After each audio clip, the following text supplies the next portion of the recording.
Perceptions are reality, but are they? They're not really. I hate that phrase. I really do. Because it's like perceptions are not reality. Reality is reality. Perceptions frame the way that people see reality, which can feel real to them. And it, of course, causes their behaviors and causes them to act in a certain way, right? So perceptions are important, but perceptions are not reality. Reality is reality. And then how you perceive that reality will dictate your emotions, your reactions, your thoughts, and then how you interact with that reality, how you interact with the world. And that's a really important mindset topic. Um, and I'm going to cover something about that a little bit. That's more in the recent news. I'm not a big political or current events guy, but I'm friends with somebody on Facebook. I won't mention his name because I don't know if he wants his name mentioned on my channel over this, but he's a professional actor. He's out in Hollywood, and he's a bodybuilder. Good looking, fit guy, and he's in the industry. He's not quite he's not quite like a household name or anything. He's not like A-list guy or anything yet. I mean, he very well might get there. Um, he's gotten a lot of opportunities. We'll put it like that. He might have some opportunities in the future. So I'm rooting for him. I hope he does good, right? I hope he becomes, guy's former Marine and all that. Being a military guy myself, I resonate with that, and I want him to be successful. I want him to do well. But anyway, it's not about him so much. It's about his reports lately about the rioting and the stuff that's going on, right? And so we got all this rioting that's happening over in Los Angeles. Press is covering it. Los Angeles is under attack right now, according to the press at least, right? It's like a war zone. Everybody is flipping out over the illegal immigration issue and ICE and deportation issues, and apparently there's people you know waving the Mexican flag around with masks on and doing Molotov cocktails and blowing stuff up, and it's apparently a violent crime. Like LA is this violent war zone right now, according to the media. All right. And it certainly looks like that when you look at the media reports, the imagery, and all that stuff. Looks like a war zone to me. And of course, because of that, they've called in the National Guard, and and then they put down these riots. I guess is what I heard on. So the riots were suppressed or put down by quick responders and all the first responders, and I guess that's a win. I'd say it's a win if they're violent protesters. First responders putting them down so to prevent violence is a win, I would say. But I don't know. I don't even know what's going on really, right? But here's the thing: you guys are like listening to me right now, going, "Well, you're a dumbass. It's all over the media, so." How do you not know what's going on? Like you didn't do your research before you did this video, whatever you're gonna say, right? But here's the funny thing: you don't know what's going on either. You guy who is watching the news coverage in all over Twitter and all over social media and watching all the stuff, you don't know anything either. In fact, you probably know less than I do. And here's why that is. All right. Because they're all lying to you. All right. So back to my friend, is in Los Angeles. Go talk to somebody who's in Los Angeles. It's not the first time I've heard this report. Now, according to him, yes, there were some protests or whatever. Not even breaking the surface, though, of the kinds of protests we were having years ago that destroyed cities during like COVID and some of the BLM related protests that turned violent and took over cities because of the way they handled those cities, and some of those problems like that was much bigger than what was going on in Los Angeles over the weekend, according to my friend, and I think is I trust his account here, right? It's just not that, it's just not to that level. Now, there were moments and opportunities for footage and some coverage during moments where it looked pretty bad, maybe in very, very isolated areas, lasting a pretty short amount of time. But it wasn't the scale that they're reporting, and that's the point. And why am I saying this? What is the point of this? It's not to be political, because I really don't care what your political opinion is, but I'm trying to make you more aware. This channel is about inner game. Inner game is having a winning mindset, essentially. What inner game is not just mental health, but it's performance psychology. It is seeing what you want in life, your goals, the things that you want to achieve. And your inner game is having the mindset to achieve those. How do you have the mindset to achieve those? You have a winning mindset, okay? A way of thinking about things that will get you to your goal versus hinder you from getting to your goal. And there's ways of looking at objective reality that will help you get what you want or hurt you, right? For example, like I do a lot of stuff with relationships and dating. You guys know that, who know me, probably watching this from my other channel, Apex Mindset, where I deal with a lot of relationship related issues, mainly for men. And you could be like, the dating market is terrible, and guys are afraid to cold approach and like whatever, and everybody's internet brained. You can look at all these things. That's one way of looking at it, looking at saying, well, dating is broken and relationships are broken, and you know men and women just aren't coming together, and the dating market's so screwed that why should I try? For example, you can look at that way. But if you want to participate in the dating market and have good dates, good looking women, maybe a relationship someday, right? That a winning mindset? Is that a way to look at that reality that will support you taking the right action in order to meet the kind of girl you'd want to be in a relationship with? No, not really, right? A different way of looking at it would be, okay, dating is tough nowadays because of A, B, and C, and it might be tougher than people years ago for certain reasons. But there's also a lot of women. The other objective truth is there's a lot of women out there who want to be approached by an attractive guy, who want to have better experience on dates and are not having those experiences. And so if you could learn the skill set and learn how to date and how to seduce and how to communicate, if you could just put a little bit of effort learning some skill sets and had the balls to actually approach and get girls on dates, right? You might kill it where everybody else is failing. You know what I'm saying? Like it's like there's a lot of ways of looking at this that could support your success or hinder it. There's not any good women out there. Sure, well, there's no good guys out there either. That's the reality. So like if you show up and you're actually a good guy and you can convey that message socially because you have skills in seduction and dating, you're going to have an abundance of choices. All right, that's another way of looking at the same reality, which is that in the United States, at least, we have a problem in the dating market.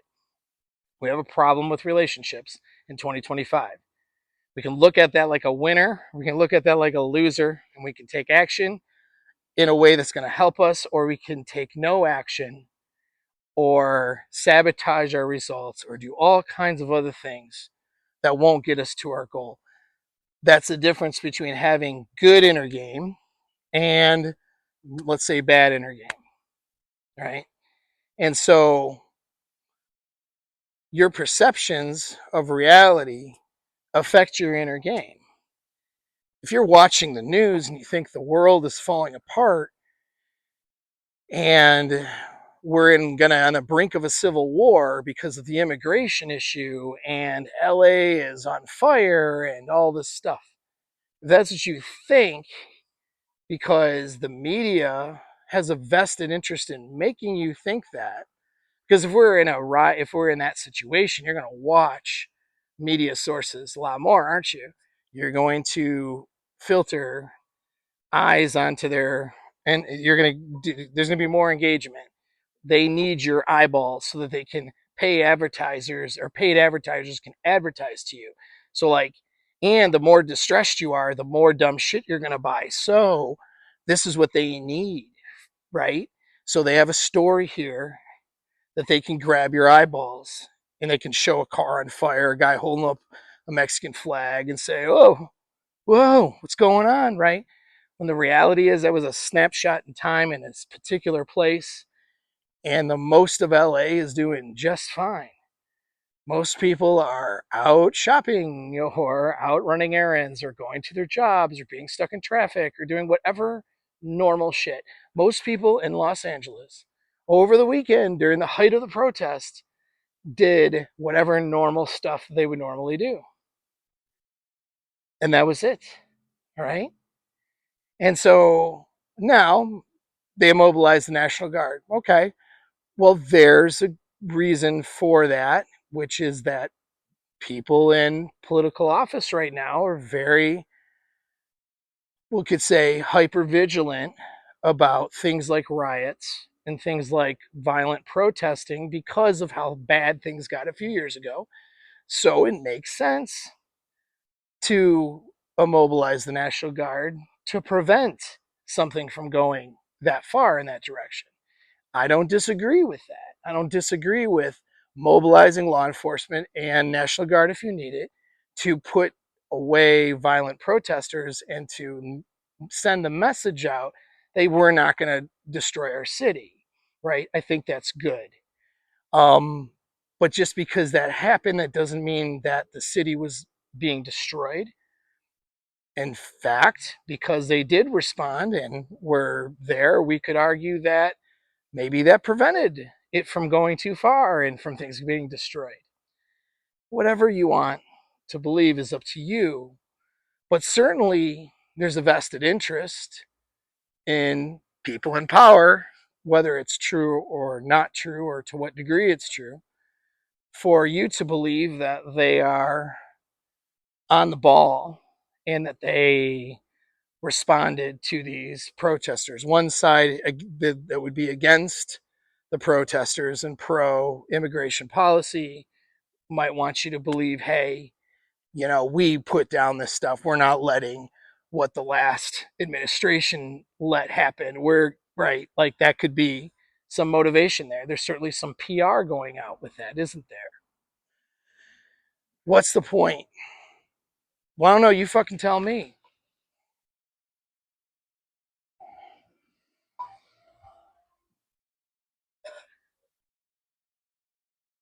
What is the point? What's the point for you? How does this affect your inner game? How does this affect what you're going to do tomorrow to be successful in the world?